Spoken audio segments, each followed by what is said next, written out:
আসসালামু আলাইকুম, সবাইকে টিচিং টিউটর বাংলার পক্ষ থেকে শুভেচ্ছা। তো আজকে আমরা 15তম শিক্ষক নিবন্ধনের যে বাকি গণিত অংশের এমসিকিউ গুলো ছিল এগুলো সলভ করব।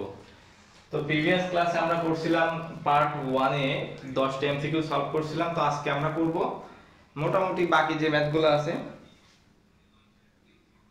সেই 15টা সলভ করার চেষ্টা করব, অর্থাৎ 15তম শিক্ষক নিবন্ধনের যে 25টা ম্যাথ সেটা ইনশাআল্লাহ আজকের ক্লাসে কমপ্লিট হবে।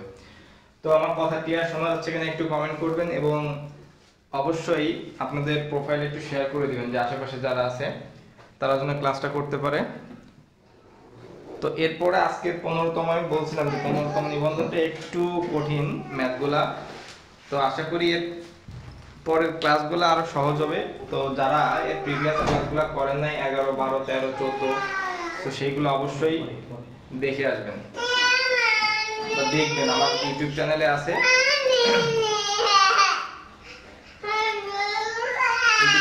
সেটা দেখবেন।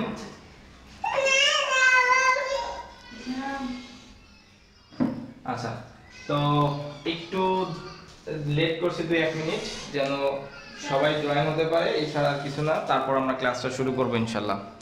তো বারবার যে কথাটা বলি যে এটা কিন্তু আপনাদের প্রাইমারিতে কাজে লাগবে। সো আজকের যে ম্যাথগুলা করবো মোটামুটি একটু কঠিন লাগতে পারে কয়েকটা ম্যাথ, সো এত কঠিন না, একটু আপনাকে করতে হবে, ক্যালকুলেশন করে জানতে হবে, এছাড়া আর কিছু না। সো দ্রুত একটু ক্লাসে জয়েন করেন এবং ফ্রেন্ডদের সাথে অবশ্যই শেয়ার করবেন, প্রোফাইলে শেয়ার দিয়ে রাখবেন, শেয়ার দিয়ে অবশ্যই ডান লিখবেন, ঠিক আছে? ফ্রি ক্লাস বলে হালকা ভাবে নেওয়ার কিছু নাই ভাই, ফ্রি ক্লাস ভাবে হালকা ভাবে নেওয়ার কিছু নাই, ক্লাসটা ইফেক্টিভ হবে ইনশাআল্লাহ। আপনারা যারা আমার ক্লাসগুলো কন্টিনিউ দেখেন তারা আশা করি উপকৃত হবেন। এটা ওই যে আমি বয়ান বিক্রি করি না, বয়ান বিক্রি করে ক্লাস করাই না যে আমার পেইড কোর্স করতে হবে বা সামথিং। যাদের ভালো লাগবে তারা ক্লাস করবে, শিখবে, যাদের ভালো লাগবে না করার দরকার নাই, কোনো প্রবলেম নাই। আচ্ছা, সেটুকু মাথায় রাখবেন।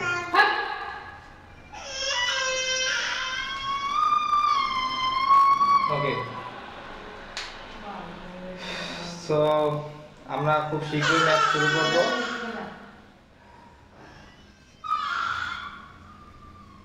সো অবশ্যই ক্লাসে জয়েন করুন দ্রুত।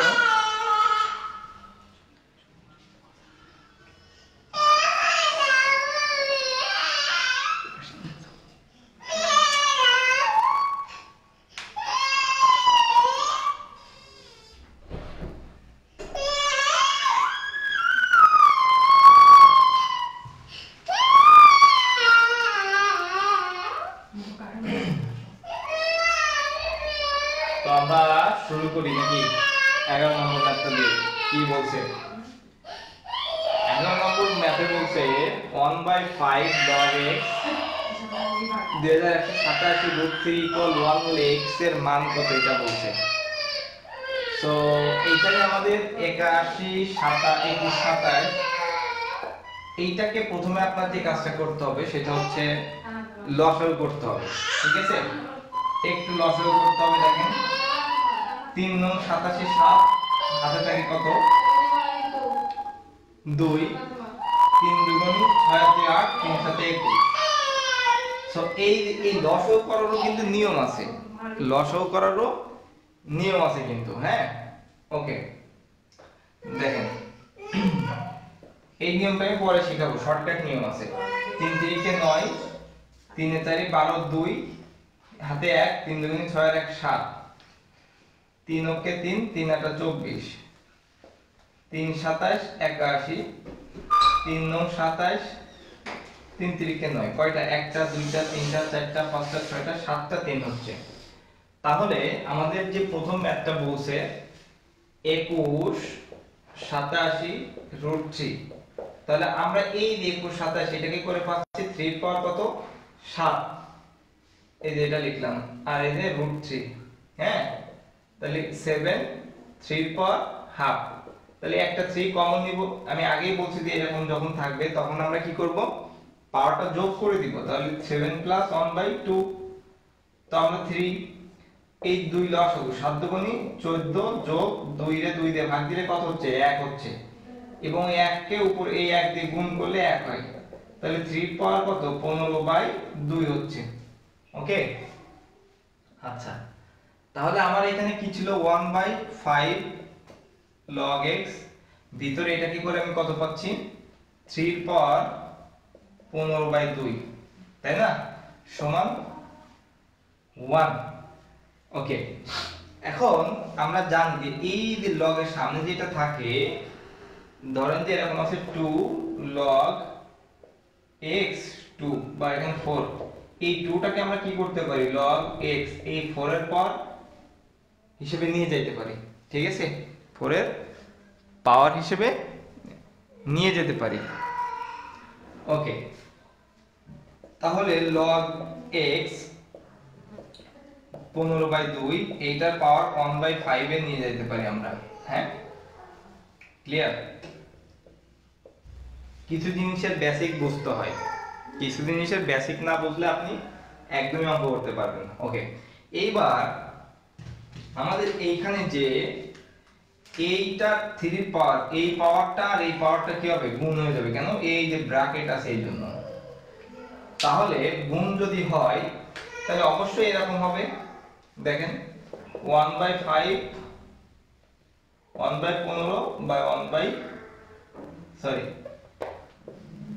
15/2 আর 1/5, তাহলে এটা কোনাকুনি কাটাকাটি করেন 3 5 15, 3/2 হবে, তাই না? তাহলে 3 পাওয়ার কত 3/2 সমান 1। তো একটা জিনিস আমরা জানি, আমাদের এখানে কি বলছে x এর মানটা বের করতে বলছে, তাই না? আচ্ছা, এখন মনে প্রশ্ন হতে পারে যে ভাইয়া এখানে আমরা যে এমসিকিউটা সলভ করব কত সময় পাবো, 1 মিনিটও তো পাবো না, তাই না? তাহলে এই এমসিকিউগুলো এত সময় কিভাবে সলভ করব ভাই? এই এমসিকিউগুলো সলভ করতে একদমই সময় লাগবে না। ওকে, আচ্ছা এখন আমরা যেটা বলছিলাম, এই log x কে এই পাশে পাঠিয়ে দিলে কি হয়ে যায়, এটা তো যা আছে তাই থাকবে, তাই না? log x কে এই পাশে পাঠিয়ে দিলে শুধুই x হয়ে যাবে, আর এই পাশে যেটা থাকবে এর পাওয়ার এটা হয়ে যাবে, তাই না? ওকে, তাহলে আমরা x এর মান কত পাচ্ছি, এইটা 3 পাওয়ার 3/2, 3 পাওয়ার কত 3/2, কিন্তু 3 পাওয়ার 3/2 তো আমার কোনো অপশনে নাই। তাহলে 3 পাওয়ার 3/2 কি হচ্ছে আমার 3 পাওয়ার 3/2। তো দেখেন এটাকে আমি যদি এরকম লিখি 1/2 এটা, তাহলে এই যে এটা যোগ করলে 3/2 হয়। তাহলে এই যে 3 পাওয়ার হাফ আছে এটাকে আমরা √3 দিতে পারি, আর এটা 3, তার মানে 3√3। ওকে, এভাবে আপনি করতে পারেন, অথবা আপনি যে কাজটা করবেন, এখানে আমার প্রথম অপশনে কি আছে 3 আছে না, তো এই যে 3, এই 3 রুটের মান কত হাফ 1/2, এই যে 1/2, তার মানে এর পাওয়ার 1 আর 1/2, 2 কে 2 আর 1 3/2, তার মানে আমার অ্যানসার কিন্তু প্রথমটাই হচ্ছে, ঠিক আছে? সো এই যে মোটামুটি এই লজিক বেসিকটা, এটা আপনারা আগেও শিখছেন, আমি আগের যে ক্লাসগুলো করিয়েছি সেখানে আমি শেখাইছি। সো আজকেও বেসিকটা শিখতে পারলেন। সো এটা প্র্যাকটিস করতে হবে। সো সবসময় মাথায় রাখবেন যে সবসময় মাথায় রাখতে হবে যে আমার সব এমসিকিউ কিন্তু শর্টকাট হয় না, সব এমসিকিউ শর্টকাট হয় না, কিছু জিনিস ক্যালকুলেশন আপনাকে ফাস্ট হইতে হবে, ঠিক আছে? এটা একটু মাথায় রাখতে হবে। ওকে, আচ্ছা এরপরে আমরা দেখি 12 নম্বর এমসিকিউ কি বলছে। 12 নম্বর এমসিকিউটা কি বলছে, একটি সমদ্বিবাহু ত্রিভুজ। আপনার তো ধরেন যে এমসিকিউ গুলা 1 মিনিটে করার কথা সেটা আপনি 10 সেকেন্ডে করে ফেলছেন, কিন্তু এরকম কয়েকটি এমসিকিউ থাকে পরীক্ষায় যেগুলো করতে একটু সময় লাগে। একটি সমদ্বিবাহু ত্রিভুজের সমান বাহুদ্বয়ের প্রতিটির দৈর্ঘ্য 4 একক হলে উহার ক্ষেত্রফল কত বর্গ একক, এটা বলছে। তো আমার এখানে কি বলছে ভাই, সমদ্বিবাহু ত্রিভুজ, তাই তো? ঠিক আছে তো প্রশ্ন, সমদ্বিবাহু ত্রিভুজ বলছে, সমদ্বিবাহু ত্রিভুজের আমার মনে হয় যে এমন কোন নিবন্ধনে এখন পর্যন্ত 15 11 থেকে 15 যে এই টাইপের প্রশ্ন নাই। সমদ্বিবাহু ত্রিভুজের ক্ষেত্রফলের সূত্র কি মনে আছে? একটু কল্পনা করেন তো, সমদ্বিবাহু ত্রিভুজের ক্ষেত্রফল √3/4 a² ছিল না, √3/4 a² ছিল। ওকে, তাহলে √3/4 বাহুর দৈর্ঘ্য কত 4, তার মানে 4 স্কয়ার, তাই না? তাহলে √3/4 এটা 16, কাটাকাটি করলে 4√3 কত হচ্ছে 4√3 হচ্ছে आंसर, ঠিক আছে? ওকে, তাহলে আমার आंसर কত 4√3। বুঝেছেন কিনা কমেন্ট করেন, বুঝতে পারছেন কিনা কমেন্ট করেন। দেখেন আমি কিন্তু একদম স্লোলি বোঝাচ্ছি, কোনো তাড়াহুড়া নেই, ফুল রিল্যাক্স। কি সমদ্বিবাহু ত্রিভুজের ফর্মুলাটা ক্ষেত্রফলটা হচ্ছে √3/4 a স্কয়ার। এটা কি আমাদের এই যে দুইটা বাহু, একটা বাহুর মান, ঠিক আছে? তো এখানে 4 দেওয়া আছে, a এর মান অর্থাৎ বাহুর মান, আমি √3/4 যা আছে তাই a এর মান 4 লিখছি, এর 4 স্কয়ার ছিল স্কয়ার। তাহলে কাটাকাটি করছি, 4 4 16 হয়, পরে এই 4 দিয়ে এটাকে কাটাকাটি করছি, তাহলে 4 হয় এই 4। এখানে জটিল কোনো কিছু না, খুবই সহজ। তাহলে আমার 12 নম্বরের आंसर হচ্ছে 4√3। এরপর আমরা 13 নম্বরটা দেখি। 13টাও খুবই সহজ। 13 কি বলছে, 4 একক ধার বিশিষ্ট একটি ঘনকের দুটি কর্ণের সমষ্টি কত একক? ওকে, এটা একটু দেখেন। তাহলে একটি ঘনকের একটা কর্ণের সূত্র কি √3a, মনে থাকবে? ঘনকের একটা কর্ণের সূত্র কি √3a। এখন আমাদের এইখানে ঘনকের দুইটা কর্ণের সমষ্টি চাইছে, তাহলে আমাদের a এর মানটা কত? দেখেন 4 দেওয়া আছে, তাহলে √3 গুণ 4 অর্থাৎ 4√3, কত 4√3। ওকে, তাহলে বলছে কয়টা কর্ণ? দুইটা কর্ণের সমষ্টি। তো একটা কর্ণ যদি 4√3 হয়, দুইটা কর্ণ কত হবে? 4 দুগুণে 8 আর এই যে √3। বুঝছেন কিনা দেখেন তো, একটা কর্ণ যদি 4√3 হয় তাহলে দুইটা কর্ণ কত হবে? তাহলে আমার কি ঘনকের কর্ণ সমান কি √3a, তাই তো? ঘন মানে আমরা কি জানি 3, তাহলে ঘনকের কর্ণের সূত্র √3a। তাহলে a এর মান কত দেওয়া আছে? 4 দেওয়া আছে, তাহলে কত আছে? √3 গুণ 4 অর্থাৎ 4√3। তাহলে একটা ঘনকের কর্ণ যদি 4√3 হয়, বলছে দুইটা ঘনকের কর্ণের সমষ্টি কত হবে? অর্থাৎ 2 গুণ 4√3, তাহলে 4 দুগুণে 8 আর এই √3। সহজ, একদমই সহজ। হ্যাঁ, তারপর দেখি, তাহলে আমার आंसर হচ্ছে 8√3। এরপরটা দেখি আমার কি বলছে 14 নম্বরটা। x - 2 সমান √3 হলে, এটা একটা খুবই শর্টকাট একটা টেকনিক আছে, কিন্তু এটা অ্যাপ্লাই করব না কারণ এখানে রুট আকারে আছে এইজন্য। হ্যাঁ, ওকে, তাহলে এইটার মান কত? দেখেন এইটার মান কত? এটা অনেকভাবে করা যায়, অঙ্কটা অনেকভাবে করা যায়, ঠিক আছে? সো আমি একটু ব্যাখ্যা সহই করি। দেখেন এই যে মানটা দেওয়া আছে x - 2 সমান √3, এইখান থেকে আচ্ছা আমি লিখি, যেটা আছে লিখলাম। এই -2 যদি আমি ডানে নিয়ে যাই কি হয়ে যাবে? +√2 হয়ে যাবে, তাই না? তো এই টাইপের √3 আর যদি কোনো মাথায় কিছু রুট না থাকে, এটাকে একটু সাদাই লেখা যাইতে পারে কি 2 আগে আনলাম +√3। আমি একটু ব্যাখ্যা করে দিচ্ছি যেন আপনারা এই টাইপের অঙ্ক সহজে বুঝতে পারেন।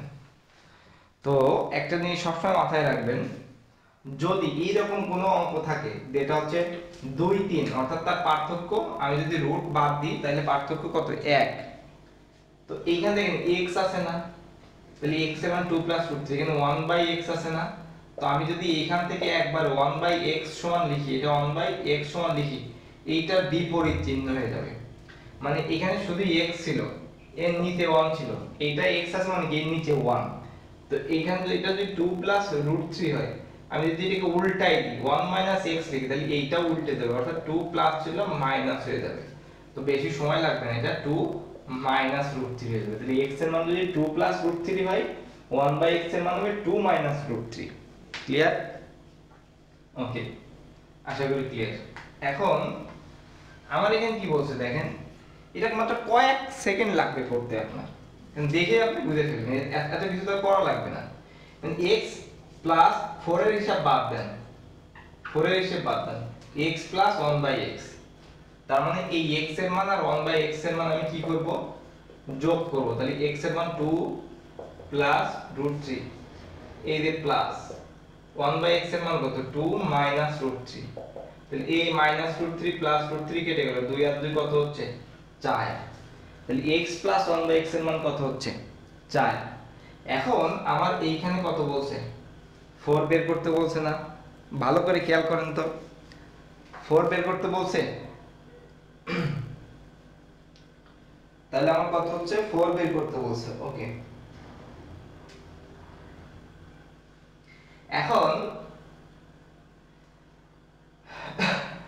এখন একটা জিনিস দেখেন, ভালো করে মনে রাখেন, এখানে আমরা এটাকে দুইবার বর্গ করব। এটাকে যদি আমি এরকম করি, পরের লাইনে x² প্লাস 1/x², তাহলে আমরা কি করব, এইটাকেও বর্গ করব, সাথে একটা 2 বিয়োগ দেব। আমি আর ফর্মুলা অ্যাপ্লাই করতেছি না, মনে থাকবে, এটাকে আমি যখন বর্গ করব এটাকেও বর্গ করব। কেন, এই বর্গ হিসাব বাদ দিই, এখানে বর্গ করছি তো এটাকে বর্গ করছি। এখন এই বর্গ যখনই করব তখন আমরা সাথে 2 বিয়োগ দিয়ে দিব। যখন 2 বার এখানে বর্গের মান তো 2, তাহলে আমরা বর্গ করছি থেকে এটাকে আবার 2 বিয়োগ দিয়ে দিয়েছি। তাহলে 4 × 16 বিয়োগ 2 কত হচ্ছে আমার 14। তাহলে আমি আবার বর্গ করতে হবে, 4 বানাতে গেলে 2 দ্বিগুণ 4, তার মানে এটাকে যদি আমি 2 আছে আমি 4 করে দিই, তার মানে আবার বর্গ করতেছি, তার মানে আবার কি করব, এটাকেও বর্গ দিব, সাথে 2 বিয়োগ দিয়ে দিব। ক্লিয়ার? ওকে, তাহলে আমার এখানে 14 কে 2 বার গুণ করে কত হচ্ছে, 4 × 16 6, হাতে থাকে 1, 4 × 4 4 × 4 8 আর 1 9, 1 × 1, তাহলে 196 বিয়োগ 2 194, তাহলে আমার অ্যানসার কত 194। তাহলে এখানে একটু মাথায় রাখবেন যে আমরা এখানে x প্লাস 1/x আছে, এখানে আমার 4 আছে, তার মানে আমি 2 বার করব, একবার বর্গ করব, তারপর আরেকবার বর্গ করব। তো x প্লাস 1/x কে যখন আমি বর্গ মানে 2 করতেছি, বর্গ করতেছি, তখন এখানে কত ছিল 4 ছিল, 4 এর উপর একটা স্কয়ার দিব, যেহেতু এই পাশে বর্গ করছি, যখন স্কয়ার করব সাথে একটা 2 বিয়োগ দিয়ে দিব। তাহলে 4 × 16 বিয়োগ 2 14।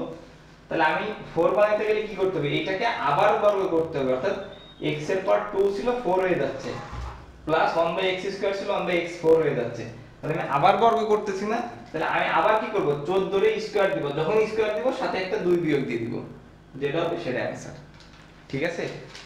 ওকে, তো এটা মনে মনে করে ফেলা যাবে। কিভাবে মনে মনে করবেন, এটা যখন বের করব, কই এইটা যখন বের করব তখন এখানে আমার 4 হচ্ছিল না, তো আমি বর্গ করব, করে 2 দিয়ে ভাগ দেব, বর্গ করব 2 দিয়ে বিয়োগ দেব, শেষ। একদমই অল্প সময় লাগবে। আচ্ছা, তাহলে আমরা এটার অ্যানসার করে ফেললাম নাকি 14 নম্বরের, তাহলে আমার 194 হচ্ছে অ্যানসার। ওকে, তারপরে আমরা দেখি এরপর অঙ্ক করতে গেলে সময় লাগবে না, মুখে মুখে হয়ে যাবে। এই যে কয়েকটা এমসিকিউ একটু জটিল প্রকৃতির ছিল। আচ্ছা, আমি কিন্তু খুব আস্তে আস্তে অঙ্ক করাচ্ছি, সো বুঝে শুনে অঙ্ক করবেন। এই অঙ্কগুলা দিয়ে আপনি আরো অঙ্ক সলভ করতে পারবেন, অর্থাৎ কাটা দিয়ে কাটা তুলতে পারবেন। তারপর আমরা দেখি কত করলাম, 11, তাহলে আমরা 15 থেকে শুরু করব। 65 মানে 15 থেকে, 15 কত কি বলছে, 4 সেমি, 5 সেমি এবং 9 সেমি বাহু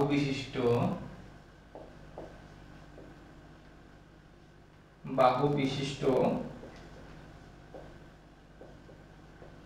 ত্রিভুজের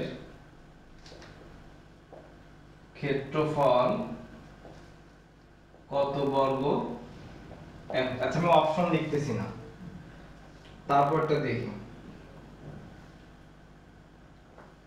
16 নাম্বার, 6 - x - 9/x = 0 হলে x স্কয়ার ভাগ x square minus x minus 3 এর মান কত? তারপর হচ্ছে 17 নাম্বার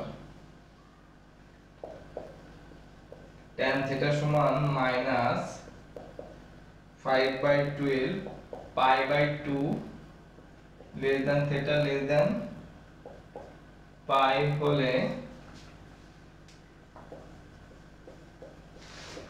কোসেক থিটা এর মান কত? আচ্ছা, তারপর এটাও ত্রিকোণমিতি, আমি এটাও লিখে ফেলি। sec theta plus tan theta সমান 7/5 হলে sec theta minus tan theta সমান কত? তো দেখেন, আমি জানি যে এবারের প্রশ্নগুলো, আজকের ক্লাসের প্রশ্নগুলো একটু আপনাদের কাছে জটিল মনে হচ্ছে। এই জন্য আমি কিন্তু বলছি যে 15তম শিক্ষক নিবন্ধনের যে সহকারী শিক্ষকের জন্য যে প্রশ্নগুলো হয়েছে এগুলো একটু জটিল, আমি প্রথমেই বলছিলাম ক্লাসের। সো এইখানে যে কোয়াড্রেন্টের যে অঙ্কটা 17 নাম্বারটা দিতে, এটা বেসিক্যালি আপনাদের স্কুলের সাধারণ গণিতে 9 10 এর এটা কোয়াড্রেন্ট লাগে না, এটা অ্যাকচুয়ালি হায়ার ম্যাথের, উচ্চতর গণিতের। আচ্ছা, তো আমি লাস্টের এমসিকিউটা আগে করি 18 নাম্বার। দেখেন, শর্টকাটে মনে রাখেন, প্লাসের বিপরীতটা যখন মাইনাস করব তখন এই মানটা উল্টে যায়। আমি এর আগেও মাত্রই পড়ালাম। তো এখানে দেখেন sec আছে প্লাস tan থিটা আছে, এখানেও sec আছে tan থিটা আছে, তাহলে এখানে sec প্লাস tan থিটা ছিল, এখানে sec মাইনাস tan থিটা। তো sec প্লাস tan থিটা যদি 7/5 হয়, sec মাইনাস tan থিটা হবে হচ্ছে 5/7, অর্থাৎ 7/5 টা উল্টে যাবে, জাস্ট আর কোনো কিছু না। তাহলে आंसर কত হবে এটা? 5/7। ঠিক আছে, খুবই সহজ। একটু শেয়ার করেন সবার সাথে যেন ক্লাসগুলা সবাই করতে পারে, কিপটামি করবেন না। ঠিক আছে, ওকে। আমার পরিচিত যারা আছেন প্রোফাইলে একটু শেয়ার দিয়ে রাখেন যেন সবাই একটু হেল্প পাই, এই ছাড়া আর কিছু না। ওকে, এরপরে আমরা 15 নাম্বারটা দেখি কি বলছে। ওকে, 15 নাম্বারটা করব, কারণ 15 নাম্বারটা মুখে করা যায়। বলছে 4 সেন্টিমিটার 5 সেন্টিমিটার 9 সেন্টিমিটার বাহু বিশিষ্ট ত্রিভুজের ক্ষেত্রফল কত বর্গ একক? কি বলছে? ত্রিভুজের ক্ষেত্রফল। আচ্ছা, এখন আমি যদি একটা কথা বলি যে আপনি কোন একটা জিনিস দিয়ে, এই যে এটাকে যদি আপনি, এটা কলম, এটাকে যদি বলি আমি এখানে 3টা কলম দিলাম, এই কলম ব্যবহার করে আপনি একটা বাড়ি তৈরি করেন। তা আপনি বাড়ি তৈরি করতে নেমে গেলেন, জোনটোন বা শ্রমিক নিয়ে আসলেন, বাড়ি তৈরি করবেন, সব কিনে ফেললেন, কিন্তু আপনার তাহলে দেখতে হবে যে এই কলমটা দিয়ে আপনি বাড়িটা তৈরি করতে পারবেন কিনা, কলমটা ঠিক আছে কিনা। সেইখানে এনারা বলছে যে 4 5 9 দিয়ে আপনি একটা ত্রিভুজ আছে, ত্রিভুজের ক্ষেত্রফল কত বর্গ একক। তা আপনাকে দেখতে হবে এটা ত্রিভুজ অ্যাকচুয়ালি হয় কিনা। ত্রিভুজের নিয়ম কি? যে কোনো দুই বাহুর যোগফল কি হতে হবে? তৃতীয় বাহু অপেক্ষা, যে কোনো দুই বাহুর যোগফল তৃতীয় বাহু অপেক্ষা কি হতে হবে?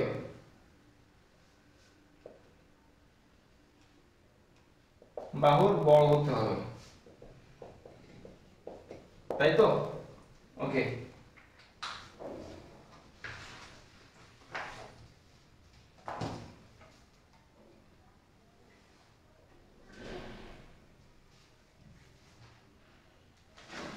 ভালো করে দেখেন। তাহলে যে কোনো দুই বাহুর যোগফল তৃতীয় বাহুর চেয়ে বড় হতে হবে, তাই তো? তখন কি হবে? তখন ত্রিভুজ গঠন হবে, ত্রিভুজ গঠন হবে, এই শর্তটা মানতে। এইখানে ত্রিভুজের দুই বাহুর যোগফল অর্থাৎ 4 যোগ 5 কত হচ্ছে 9। তৃতীয় বাহুর চেয়ে কি হতে হবে বড় হতে হবে, কিন্তু কি হয়ে যাচ্ছে সমান হয়ে যাচ্ছে না। তাহলে এটা কি ত্রিভুজ হবে? হবে না। তো ত্রিভুজই যদি না হয় তাহলে এটার ক্ষেত্রফল কত হবে? হ্যাঁ, অবশ্যই ক্ষেত্রফল শূন্য, মনে থাকবে। তাহলে এটার ক্ষেত্রফল কত হবে? শূন্য হবে। তাহলে কারণ এখানে ত্রিভুজের দুইটা বাহুর যোগফল তৃতীয় বাহুর সমান হয়ে যাচ্ছে, অ্যানসার কি হচ্ছে সমান হয়ে যাচ্ছে, তাই এটার উত্তর হবে শূন্য। ক্ষেত্রফল নাই, ত্রিভুজই হচ্ছে না, তাহলে ক্ষেত্রফল শূন্য। ওকে, তারপর আমরা দেখি কি বলছে 16 নাম্বারটা কি বলছে দেখি। বলছে 6 - x = 0 হলে এইটার মান কত। তো এখন এই যে মানটা আছে x² ভাগ এখানে পাশে লিখাও যা, আবার এর নিচে লিখাও একই কথা। তো এইটার মান একটু জটিল, আপনি এইটাকে ক্যালকুলেশন করবেন, এটা করবেন, এটা করবেন, সমস্যা। এখন আপনি x এর মান যদি আপনি জানতেন তাহলে x এর মান এখানে ইনপুট করে আপনি এটাকে সিম্পলিফাই করতে পারতেন। x এর মান কিভাবে বের করব দেখেন, কত সময় লাগবে না, এটা লসও করে ফেলেন। লসও এর নিচে কিছু নাই, এই শুধু নিচে x আছে, আমি x দিলাম। তো লসাগু নিয়ম কি বলছি, যখন একা থাকবে, এইটা একা থাকবে এরকম ভগ্নাংশ না, একা থাকবে তখন তার সাথে ডাইরেক্ট এটা গুণ করে দেব। 6 এর সাথে x গুণ করলে 6x মাইনাস x একা এটাও, তাহলে এটার সাথে x গুণ করলে x² গুণ করলে সবসময় পাওয়ার হয়, আর x প্লাস x করলে 2x, x গুণ x করলে x² গুণ করলে সেটার পাওয়ারে চলে যায়, যোগ বিয়োগ করলে পাশে বসে, তাহলে x²। এবার এইটা তো ভগ্নাংশ আকারে আছে তাই না, তাহলে ভগ্নাংশ থাকে নিয়ম কি, x এর সাথে x ভাগ করেন, একই জিনিস ভাগ করলে 1 হয় উত্তর, ভাগফল, ভাগফলের সাথে উপরেরটা গুণ, 9 কে 9। তাহলে আমার এখানে কি হচ্ছে, এই x টা কোনাকুনি গুণ করেন, এর নিচে 1 আছে, তাহলে এইটার সাথে এটা গুণ করলে x 0 হয়ে যায়, আর এটা একের সাথে গুণ দিলে 6x - x² - 9 = 0। এটা হচ্ছে, এইটা কোনাকুনি গুণ দেন, এই পুরাটাকে একের সাথে গুণ দিলে এটা হয়, এটার সাথে এটা গুণ দিলে এটা 0 হয়, আর মাঝখানে সমান। তাহলে এইটা দেখেন আমরা মিডল টার্মের মতো হচ্ছে, কি হচ্ছে মিডল টার্ম হচ্ছে, তাই না। মিডল টার্মে সবসময় কি এই বর্গে যেটা আছে সেটা প্রথমে রাখতে হয়, তাহলে -x² প্রথমে, এর আগে প্লাস আছে প্লাস 6x, আর এই যে -9। আমি আগে পরে করছি, কিন্তু কি করতে হবে, আগে পরে করলে চিহ্ন ঠিক রাখতে হবে। x² মাঝখানে আছে, আমি প্রথমে আছি কিন্তু মাইনাস সহ নিয়ে আসবো, প্লাস 6x মাইনাস মাঝখানে -9, এটা মিডল টার্ম নিয়ম। অর্থাৎ x² x বর্গের ঘাত অর্থাৎ পাওয়ার 2 বা বর্গ যেটা আছে সেটা প্রথমে রাখতে হয়। এখন এটাকে আপনি মিডল টার্ম করতে পারবেন না, কেন, মিডল টার্মে প্রথমে মাইনাস রাখা যায় না, তো আপনি পুরোটাকে মাইনাস দ্বারা গুণ করে দেন। মাইনাস দ্বারা গুণ করলে কি হয়, মাইনাসে মাইনাসে প্লাস x², প্লাস মাইনাসে মাইনাস 6x, মাইনাসে মাইনাসে প্লাস 9 হইছে। ওকে, আমি মিডল টার্ম শেখাচ্ছি আপনাদেরকে। সো অনেকে ম্যাথের স্টুডেন্ট বলবে যে মিডল টার্ম এটা এমন কি, কিন্তু অনেক স্টুডেন্ট থাকে আর্টস বা কমার্সে যারা রেগুলার প্র্যাকটিস করে না, তাদের জন্য মিডল টার্মটা একটু কঠিন হয়ে যায়। তো এবার মিডল টার্মের নিয়মটা কি, এই যে 9 আছে এটাকে আমি লসাগু করব, 9 কে লসাগু করব। 9 কত, 3 3 কে 9, তাই না।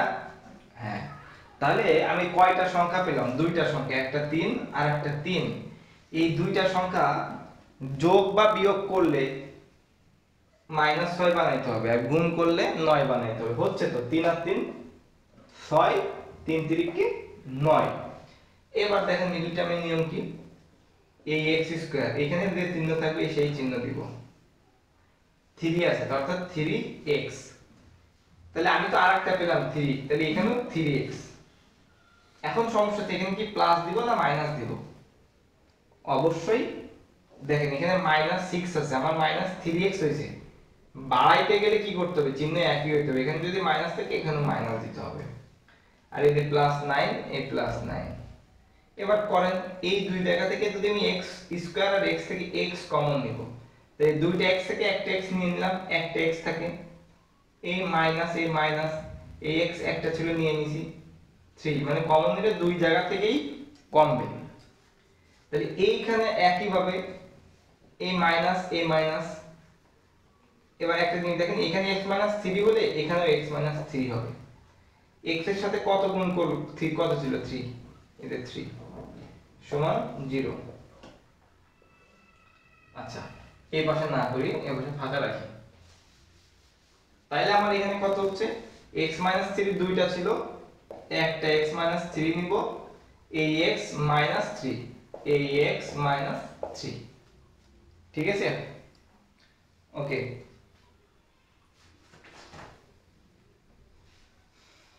তাহলে আমার x, এইটা যদি এটাকে আপনি 0 ধরেন, x 3 সমান 0 হলে x এর মান কত 3, এটাকে আপনি 0 ধরেন, তাহলে এখানে x এর মান কত 3, তাহলে x এর মান দুইটাই সমান হচ্ছে না, তাহলে x এর মান কত হচ্ছে 3 হচ্ছে। এইবার আপনার যে প্রশ্ন ছিল, এই প্রশ্নে মান বসাবেন, x এর মান কত 3, তার মানে 3 স্কয়ার, x এর মান 3 স্কয়ার মাইনাস x এর মান 3 মাইনাস 3, তাহলে 3 3 কে 9, 3 3 কে 9, মাইনাস 3 আর মাইনাস 3 মাইনাস 6, চিহ্ন একই থাকলে কি করতে হয়, যোগ করতে হয়। উপরে 9, 9 বিয়োগ 6 3, 3 3 কে 9, তাহলে আপনার এটার অ্যানসার কত হচ্ছে 3। খুবই সহজ, সময় লাগবে না করতে। ঠিক আছে, ওকে। তাহলে এরপরে 17 নাম্বার ম্যাথটা কিন্তু একটু জটিল। এটা জানতে গেলে আপনাকে কোয়াড্রেন্ট জানতে হবে, কোয়াড্রেন্ট, চতুর্ভাগ নির্ণয় করা জানতে হবে। ঠিক আছে, সো আমি হালকা পাতলা করে বুঝাই দিব, যতটুকু জানলে মোটামুটি পারা যায়, কারণ এটা ক্লাস আমার ইউটিউব চ্যানেলে, ফেসবুক পেজে সব জায়গায় মোটামুটি দেওয়া আছে। টিচিং টিউটর বাংলার ফেসবুক পেজটা ফলো দিয়ে রাখতে পারেন, সেখানেও দেওয়া আছে। ওকে, তাহলে এটা কোয়াড্রেন্ট। একটা জিনিস মাথায় রাখবেন সবসময়,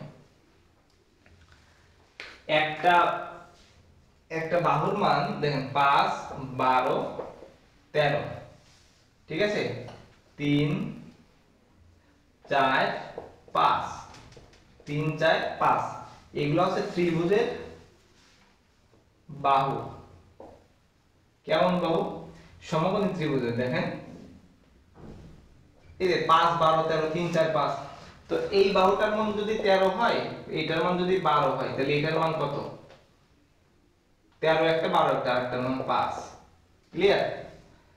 ধরেন যে একটা 5 13 দেওয়া আছে, তাহলে আরেকটা কত হবে 12। বুঝতে পারছেন তো? তার মানে 5 12 হইলে আরেকটা বাহুর মান 13। তারপর যদি এরকম থাকে, ধরেন যে এখানে 5 4 দেওয়া, তাহলে আরেকটা বাহুর মান কত 3। এই 3 4 দেওয়া আছে, তাহলে আরেকটা বাহুর মান কত 5। 3 5 দেওয়া আছে, আরেকটা বাহুর মান কত 4। এভাবে মনে রাখতে হবে, এখানে পিথাগোরাসের সূত্র অ্যাপ্লাই করা লাগবে না।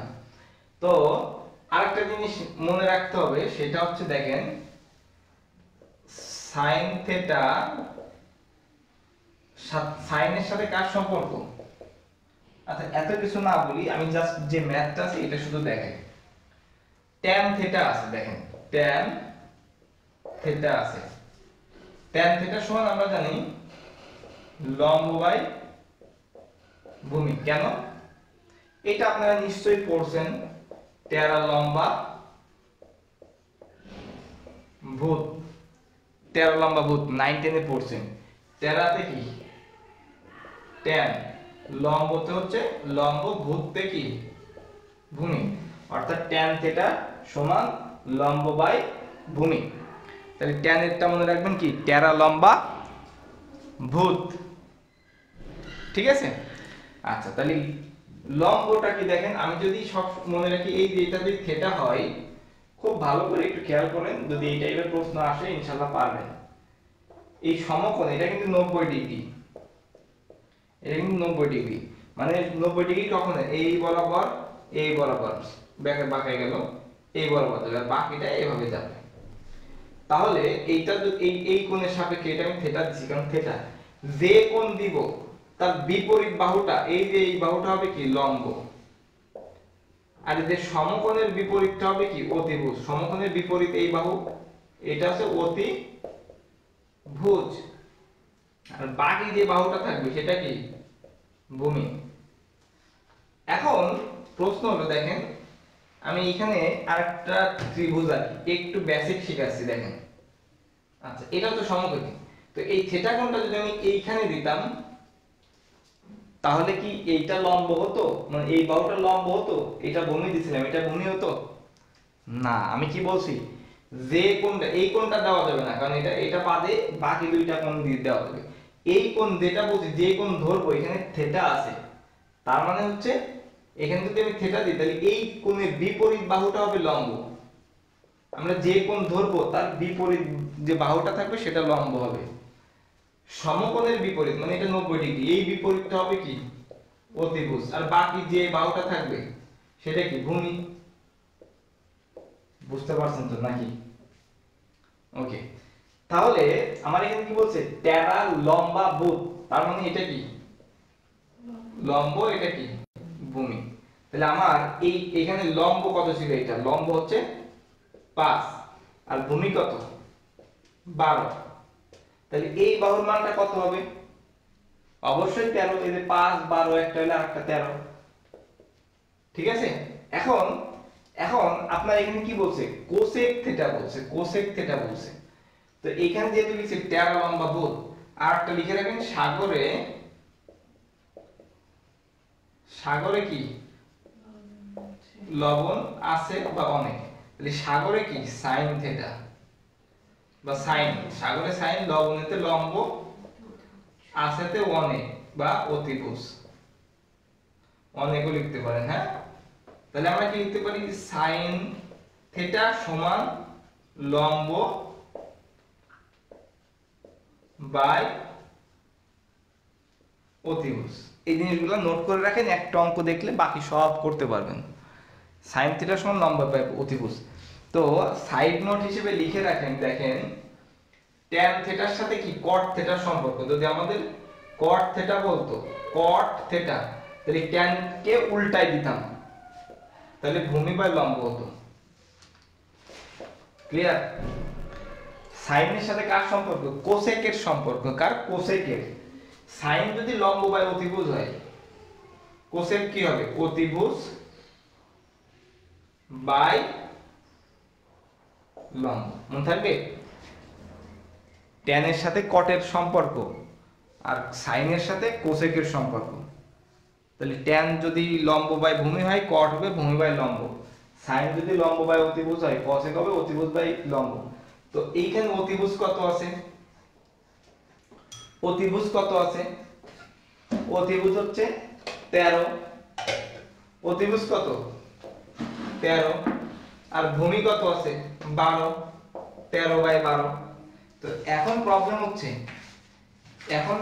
হচ্ছে আপনার, সরি কি লিখলাম, সাগরে লবণ আছে, লম্ব বাই অতিভুজ, লম্ব বাই অতিভুজ, এখানে তো অতিভুজ আছে, তার মানে অতিভুজ বাই লম্ব, অতিভুজ বাই লম্ব অর্থাৎ অতিভুজ লম্ব কত 5 এটা। এখন প্রবলেম হচ্ছে এখানে মাইনাসটা আছে, এখানে তো 13 বাই 5 আপনার ক্লাস বের হচ্ছে। এখন যদি এখানে উত্তরে মাইনাস 13 বাই 5 দিত, আপনি কি করতেন, বা এই মাইনাসটাকে কি করলেন, এইখানে হচ্ছে কাহিনী, এইখানে আপনি ভুলটা করবেন। তাহলে আমি এতটুকু বুঝলাম যে 13 বাই 5 আমার কি প্লাস 13 বাই 5 অথবা মাইনাস 13 বাই 5, এই দুইটার যে কোনোটা অ্যান্সার। এখন কোনটা হবে, মাইনাস নিয়ে কিন্তু আমরা কাজ করিনি, আমি এটা মুছে দিচ্ছি, কোনটা হবে প্লাস 13 বাই 5 নাকি মাইনাস 13 বাই 5, এখন এটা আমি আপনাকে দেখাবো।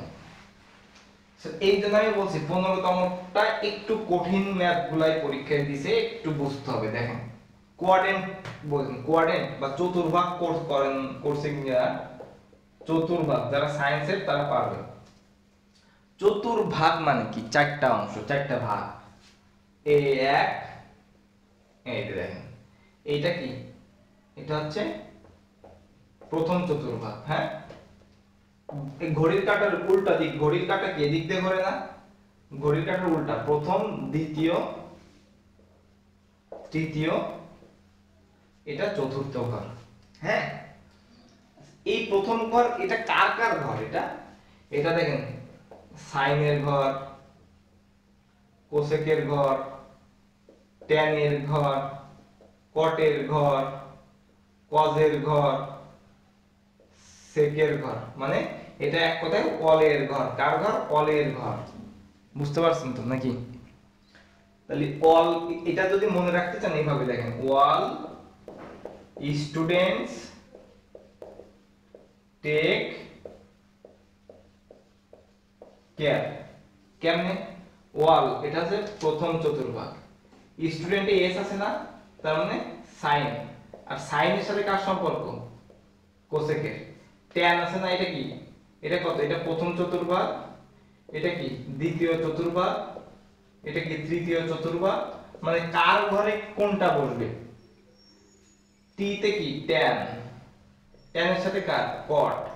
এই যে কেয়ারের সি আছে, সি তে মানে কি কস, কসের সাথে কার সম্পর্ক? সেকের সম্পর্ক। তাহলে আমার এই দ্বিতীয় চতুর্ভাগে কার কার ঘর? সাইন আর কোসেকের ঘর। তৃতীয় চতুর্ভাগ কার কার ঘর? ট্যান আর কটের ঘর। চতুর্থ চতুর্ভাগ কার ঘর? কজ আর সেকের ঘর। এখন প্রবলেম হচ্ছে যে এইটা কার ঘর? এটা হচ্ছে সাইন আর কোসেকের ঘর। এখানে অন্য এই সাইন আর কোসেক আসে, এই সাইন আর কোসেক বাদে বাকি সব এখানে যদি চলে আসে সেগুলোর মান মাইনাস হবে। অর্থাৎ যার ঘরে সে যদি, সে ছাড়া অন্য কেউ ঢোকে সেগুলোর মান মাইনাস হয়ে যাবে, আর সে হবে প্লাস। তাহলে এই ঘরে সাইন আর কোসেকের ঘর না দ্বিতীয় ঘরটা? সাইন আর কোসেকের ঘর, এখানে যদি ট্যান চলে আসে দ্বিতীয় ঘরে, তাহলে ট্যানের মান মাইনাস হবে।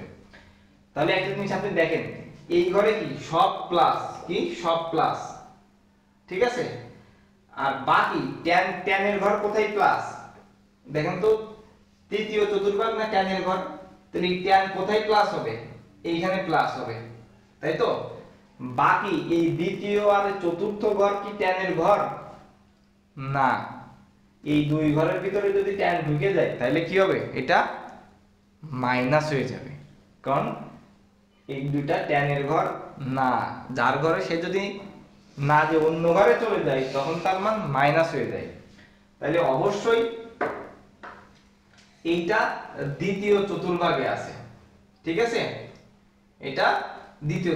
কেমনে বুঝবো? আরো সহজে যদি আমি বলি, এই দেখেন pi by 2 less than theta less than pi. Pi by 2 মানে কত?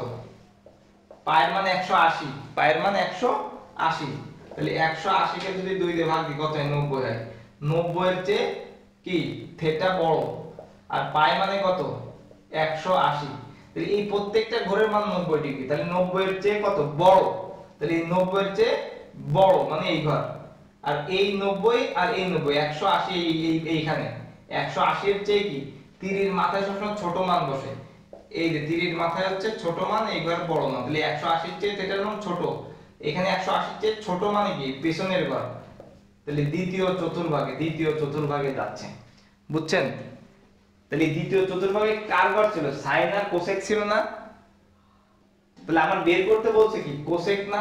তাহলে এই কোসেকের মান কি কখনো ঋণাত্মক হতে পারবে? পারবে না, কারণ এটা তো সাইন আর কোসেকের ঘর, যার ঘরে সেই আসছে। তার মানে কি এই এই 13/5 যে বের করছি কোসেকের মান, এটা কি মাইনাস মান নেওয়া যাবে?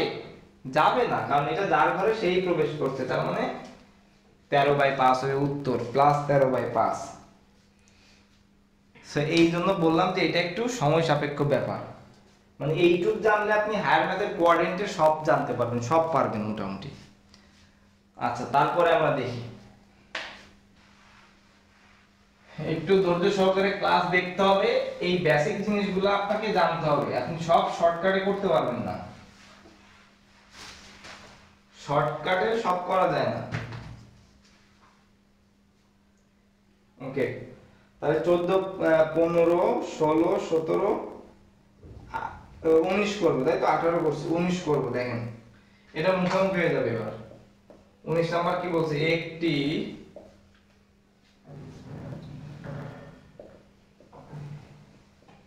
আয়তক্ষেত্রের দুটি সন্নিহিত বাহুর দৈর্ঘ্য যথাক্রমে 9 ও 12 সেমি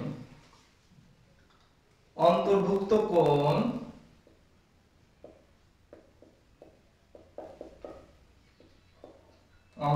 কোণ কত হলে আয়তটি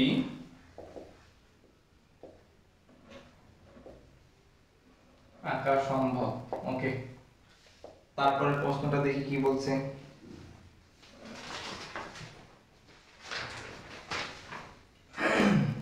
এটা একটা ফর্মুলা জাস্ট,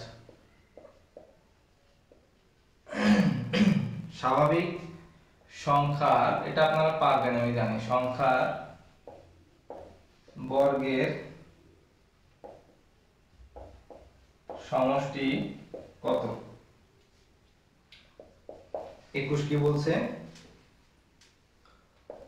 1/mod 2x - 5, খুব মজার একটা অঙ্ক, 1/3 এর সমাধান কত। 22 কি বলছে, 1 গ্লাস গুড়ের শরবতে গুড় ও পানির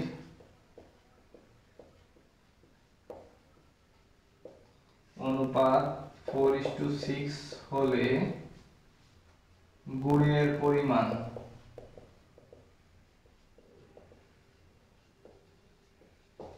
পরিমাণ কত। আচ্ছা, আমাদের এই 4টা ম্যাথ হইলে আমাদের আর 2টা ম্যাথ থাকবে। হ্যাঁ, ওকে, 23, 24, 25 3টা ম্যাথ থাকবে। ওকে, তাহলে আমরা প্রথমটা দেখি মুখে মুখে। একটা আয়তক্ষেত্রের প্রত্যেকটা কোণ হচ্ছে 90 ডিগ্রি। মনে থাকবে, প্রত্যেকটা কোণ কত ডিগ্রি? প্রত্যেকটা কোণ 90 ডিগ্রি।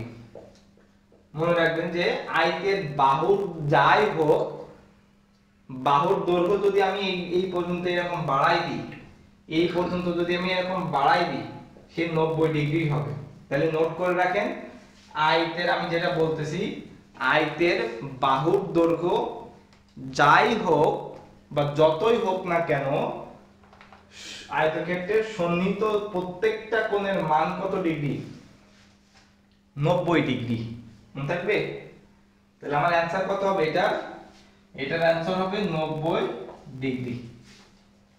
আমাদের এখানে এই বাহু কোনো ফ্যাক্ট না, ঠিক আছে, বাহুর দৈর্ঘ্য ফ্যাক্ট না। ওকে, তারপরে আমরা দেখি, তারপরটা দেখি কি বলছে। স্বাভাবিক সংখ্যার বর্গের সমষ্টি, এইটা সূত্রটা কি? n * n + 1 * 2n + 1 / কত 6, সূত্র মুখস্থ রাখতে হবে। এটা স্বাভাবিক সংখ্যার বর্গের সমষ্টির সূত্র, মনে থাকবে। n * n + 1 * 2n + 1 / 6, এটা মুখস্থ রাখতে হবে। ওকে, তাহলে এটা হলো, এটা কি বলছে 21 নাম্বার, খুব মজার অঙ্ক, অসমতার অঙ্ক, তাই না? এই যে 1 ডিভাইড কত, এটা মডুলাস, ভালো করে মনে রাখবেন, এই মডুলাসের অঙ্ক। দুইটা নিয়ম হলে এই চিহ্নটা চেঞ্জ হয়, একটা মাইনাস দ্বারা গুণ বা ভাগ হলে চিহ্ন পরিবর্তন, কি চিহ্ন পরিবর্তন লিখে রাখেন, চিহ্ন, যেটা আমরা সবাই ভুলে যাই, চিহ্ন পরিবর্তন কখন হয়? মাইনাস দ্বারা গুণ বা ভাগ করলে। আর একটা কখন? ব্যস্তকরণ বা উল্টালে পাল্টালে, এইভাবে লিখতে পারেন, উল্টালে পাল্টালে। অর্থাৎ উল্টালে পাল্টালে মানে কি? মনে করেন 2/3 আছে, আমি এটাকে কি 3/2 করব, উল্টায় পাল্টায় দিলাম, তখন কি হয়ে যাবে? এই চিহ্নটা যদি এরকম থাকে, এটা এরকম হয়ে যাবে, ঠিক আছে? ওকে, তাহলে আমরা অঙ্ক শিখি, দেখি। আচ্ছা, এখন আপনি এই যে এই রকম ভগ্নাংশ আকারে যদি থাকে এটাকে আপনার কি করতে হবে, উঠাই দিতে হবে। তাহলে এখন যদি আমি এটা উল্টাই পাল্টাই দিই, তার মানে এখানে যদি আমি কি করি 2x - 5/1 লিখি, এখানে 1/3 আছে, 3/1 লিখি, 3/1 লিখি, তাহলে এই চিহ্নটাকে আমি উল্টাই পাল্টাই দিছি না, তাহলে এই চিহ্নটা কি হয়ে যাবে, এদিকে ছিল এদিকে হয়ে যাবে না, বুঝছেন তো? এখন এই নিচে 1 কি দেওয়ার দরকার আছে? আমরা জানি যে নিচে 1 দেওয়ার দরকার হয় না, নিচে 1 এর কোনো ভ্যালু নাই। ওকে, এটা কিন্তু মোট আছে। এন্ড এই অঙ্কটাকে এইভাবে লেখা যায়, সবসময় মনে রাখবেন। এই যে এখানে মোট আছে না, এখানে কত আছে 3, তাহলে এখানে -3, এই চিহ্ন 2x - 5 এই +3, অর্থাৎ এইটার মান হচ্ছে -3 আর +3 এর মাঝখানে, মনে থাকবে? এটার মান -3 +3 এর মাঝখানে। ওকে, এখন যদি এরকম থাকতো মোট মনে করেন x - 3, এখানে 5 থাকতো, এরকম চিহ্ন দিয়ে 5 থাকতো, তাহলে এটাকে কিভাবে লিখতে পারতাম? এখানে 5 আছে না, তাহলে -5 এই চিহ্ন, এই যে x - 3 এই চিহ্ন +5 এভাবে লিখতে পারতাম। ক্লিয়ার? ওকে, এখন অসমতায় যে কাজটা করতে হয় সেটা হচ্ছে আপনি এই যে এই প্রথমে এই -5 কে উঠাইতে হবে, তো -5 উঠাইতে গেলে কি করতে হবে, -5 +5 করতে হবে, তাহলে এই পাশেও +5 করব, এই যে +5 করলাম, সব জায়গায় +5 করব, ঠিক আছে? সব জায়গায় +5 করে দিলাম, তাহলে এখানে কত হবে, -3 আর +5 করলে +2, এই যে -5 +5 কেটে যাচ্ছে 2x, এই +5 +3 করলে 8, আমাদের এখানে শুধু x রাখতে হবে। এখন কি করব, x এর মান যদি বের করতে যাই তাহলে আমার কি করতে হবে, 2 কে কাটতে হবে না, তো 2 কে কাটতে গেলে কি করতে হবে, 2 দ্বারা ভাগ করতে হবে, তাহলে এই পাশেও 2 দ্বারা ভাগ করব, এই পাশেও 2 দ্বারা ভাগ করব, তাহলে 2 2 কাটাকাটি করলে 1 থাকে। এখানে কিন্তু চিহ্ন চেঞ্জ হবে না, কারণ আমি কিন্তু মাইনাস দ্বারা গুণ বা ভাগ করিনি, উল্টায় পাল্টায় কিছুই করিনি, চিহ্ন থাকবে। এই 2 2 কেটে গেলে x থাকে, এই 4 2 8, তাহলে এটা হচ্ছে আমার অ্যানসার। এইটাকে কিভাবে লেখা যায়, এই যে এইটা দেখেন, এই একটা অংশ আবার এই একটা অংশ, ঠিক আছে? অর্থাৎ আমি এখানে লিখি 1 > x > 4, তো এইটাকে কিভাবে লেখা যায়, x > 4, আর এই যে এই অংশটাকে কিভাবে লেখা যায়, x >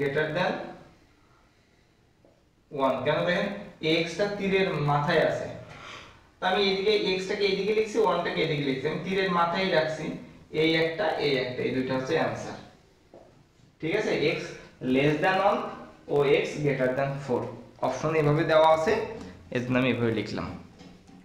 ওকে, তাহলে আমরা 21 নাম্বার সলভ করে ফেলছি নাকি? আমরা কিন্তু অসমতা বেসিকও শিখে ফেলছি। এবার এটা দেখেন, খুবই সহজ। কোন এক গ্লাস গুড়ের শরবতে গুড় ও পানির অনুপাত 4:6 হলে গুড়ের পরিমাণ কত? এটা শতকরা পরিমাণ বের করতে বলছে। এই টাইপের অঙ্কে কি করতে হবে, এই 4 আর 6 আমরা কি করব, 4 + 6 কত হচ্ছে 10, ঠিক আছে? তাহলে আমি যেটা করব, বের করতে বলছি গুড়, এটা কিন্তু গুড়, আর এটা কি দেখেন, প্রথমে গুড় আছে, তারপর শরবত, গুড় ও পানি, সরি গুড় ও পানি, এটা কি পানি, হ্যাঁ? তাহলে আমি গুড় বের করব, গুড় এত কিছু আমি লিখলাম না, শুধু গুড়, তাহলে গুড় হচ্ছে দেখেন নিচে 10 লিখবো, উপরে কত, গুড়ের জন্য গুড়ের মান 4 গুণ কত 100, ক্লিয়ার?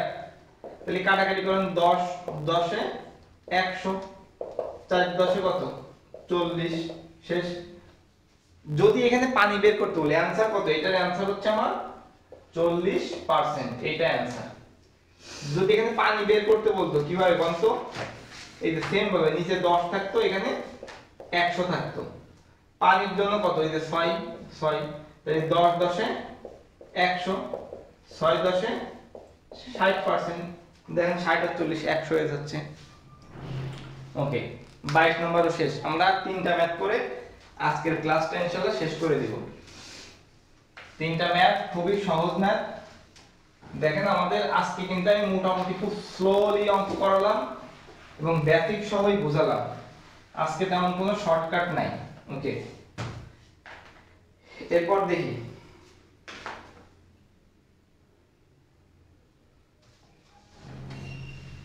23 নম্বর, কোণ এ ও কোণ বি পরস্পর পূরক কোণ এবং কোণ দুটির অনুপাত 3:2 হলে কোণ বি এর মান কত? 24 নম্বর কি বলছে? 15 থেকে 30 এর মধ্যে মৌলিক সংখ্যাগুলোর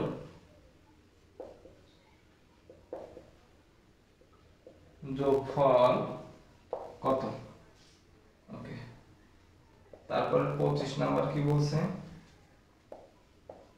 দুটি ক্রমিক সংখ্যার এই টাইপের অঙ্ক কিন্তু আসে, হ্যাঁ, মৌলিক সংখ্যার অঙ্ক আসে। বর্গের অন্তর 23 হলে সংখ্যা দ্বয়। এইটা আপনারা পারবেন, আগের ক্লাসে কি করছেন দেখেন, যদি করে থাকেন ঠিকঠাক এটা কিন্তু পারবেন। দেখেন কি বলছে 23 নাম্বারটা আগে দেখি। কোণ এ ও কোণ বি পরস্পর পূরক কোণ, হ্যাঁ, অর্থাৎ কত ডিগ্রি? 180 ডিগ্রি নাকি?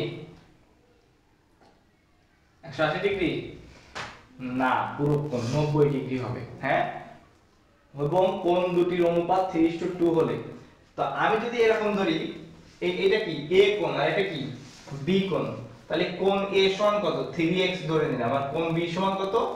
2x। তো এই দুইটা যোগ করলে কত হচ্ছে? 5x। তো 5x সমান কত দিব? 90 ডিগ্রি দিব। কেন? পূরক কোণ পরস্পর কি 90 ডিগ্রি। তাহলে এখান থেকে যদি আমি x এর মানটা বের করি 90 ডিগ্রি বাই 5, 5 এটা 40, 5 একে 5, 18 ডিগ্রি হচ্ছে। x এর মান কত? 18 ডিগ্রি। তাহলে এইটা না আমার কি চাইছে? কোণ b এর মান চাইছে না? তো b কত? 2x না? 2 গুণ 18 কত হবে? 36 ডিগ্রি। তাহলে এটার অ্যানসার কত হবে আমার? 36 ডিগ্রি। যদি a কোণ বলতো 3 18 54 ডিগ্রি হইতো, শেষ। ঠিক আছে? সো আমি স্লোলি যদি করতাম আপনারা মনে করতেন যে অনেক বড় অঙ্ক, না, এইভাবে এমসিকিউ সলভ করতে কয় সেকেন্ড লাগছে? 3-4 সেকেন্ডে করে ফেলছি। ওকে, তারপর কি বলছে? তারপর 24 নাম্বার কি বলছে? 15 থেকে 30 এর মধ্যে মৌলিক সংখ্যাগুলো কত? মৌলিক সংখ্যা আমরা জানি, সহজ করে যদি বলি, সংজ্ঞা না বলে, এক বাদে 2 হচ্ছে মৌলিক সংখ্যা। কেন? 2 1 এর সাথে গুণ, 2 অক্ষে 2, এই ছাড়া 2 বানানো যায় না। 3 অক্ষে 3 মৌলিক সংখ্যা। 4 কি মৌলিক সংখ্যা না? 4 অক্ষে 4 করা যায়, আবার 2 দ্বিগুণে 4 বানানো যায়। অর্থাৎ 1 ছাড়া ওই সংখ্যাটা আর বানানো যায় না, 1 এর সাথে গুণ করে ছাড়া ওই সংখ্যা আর বানানো যায় না। অর্থাৎ ওই সংখ্যার গুণনীয়ক হচ্ছে 1 এবং ওই সংখ্যাটা। তো এটা একটু জটিল হয়ে যায়। সহজ করে যদি বলি 15 কি মৌলিক সংখ্যা? না। কেন? 15 কে 15 হয়, আবার 3 5 15 হয়, কিন্তু এটা মৌলিক সংখ্যা না। মৌলিক সংখ্যা হচ্ছে 17, 19, 23, এই কয়টা হচ্ছে মৌলিক সংখ্যা। কেন? 17 কে 17 ছাড়া 17 বানানো যায় না, 19 23 এগুলা ছাড়া বানানো যায় না। ওকে, আচ্ছা, আরেকটা কিন্তু আছে, কত? 30 এর বলছে না, 29 আছে, দেখছেন? তো বলছে এই সংখ্যাগুলোর যোগফল কত? 9 10 11 12, 12 আর 9 কত? 9 10 11 21, 21 আর 7 কত?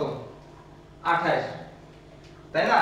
এই যে 28 হাতে থাকে 2, 2 আর 2 4, আর 2 6 7 8, 88 হচ্ছে অ্যানসার। তাহলে এটার অ্যানসার কত? 88। ওকে, এরপর 25 নাম্বার দেখেন। 25 নাম্বারটা খুবই সহজ। 25-এ কি বলছে? দুইটি ক্রমিক সংখ্যার বর্গের অন্তর 23 হলে সংখ্যা দেয় কত? তাহলে এটা আমরা কিন্তু খুব সহজেই করতে পারি। এই প্রথম সংখ্যা আমরা এইভাবে করব, 23 যোগ 1/2, তার মানে 24/2 অর্থাৎ 12। দ্বিতীয় সংখ্যা কত? 23 বিয়োগ 1/2, তাহলে 22/2 কত? 1। তাহলে এখানে দুটি সংখ্যা বয় না বলে যদি বড় সংখ্যা বলতে আমরা এই টাইপের অঙ্ক আগে করছি না? অবশ্যই করছি। তাহলে যদি কোনো ক্রমিক সংখ্যার বর্গের অন্তর দেওয়া থাকে তাহলে আমরা কি করব? ওইটার সাথে 1 যোগ করে 2 দিয়ে ভাগ দেব, একটা সংখ্যা পাবো। ওইটার সাথে 1 বিয়োগ করে 2 দিয়ে ভাগ দেব, একটা সংখ্যা পাবো। তাহলে সংখ্যাটাই কত? 12 ও 11। ঠিক আছে, এইটা হচ্ছে आंसर। তো আশা করি আজকের ক্লাসটা খুব সহজেই বুঝতে পারছেন, কঠিন কোনো কিছু না। তো আজকের ক্লাসটা এখানে শেষ করতেছি। কোথায় কোনো প্রবলেম থাকলে অবশ্যই কমেন্ট করে জানাবেন এবং ফ্রেন্ডদের সাথে অবশ্যই শেয়ার করবেন এবং পরিচিত যারা আছে। ঠিক আছে, তো ইনশাআল্লাহ আগামী ক্লাসে দেখা হবে ইনশাআল্লাহ 16তম যে নিবন্ধনের ম্যাথগুলো আছে, আমি বারবার বলতেছি এই ম্যাথগুলো ভালো করে করেন প্রাইমারির জন্য। ইনশাআল্লাহ এখান থেকে 80% হলে কমন পাবেন, কারণ এই ম্যাথগুলাই ঘুরাই ফিরাই দেয়, এই ম্যাথগুলাই দেয়। ঠিক আছে, সো আর নিবন্ধন যাদের টার্গেট তাদের তো অবশ্যই করতে হবে, কারণ এই প্রশ্নগুলো যদি আপনি করেন যে 11 থেকে যদি আপনি 18তম বা 18তম পর্যন্ত যদি করেন মোটামুটি সবই পারবেন। তো আজকের মতো এখানে বিদায় নিচ্ছি, দেখা হচ্ছে ইনশাআল্লাহ আগামী ক্লাসে। আল্লাহ হাফেজ।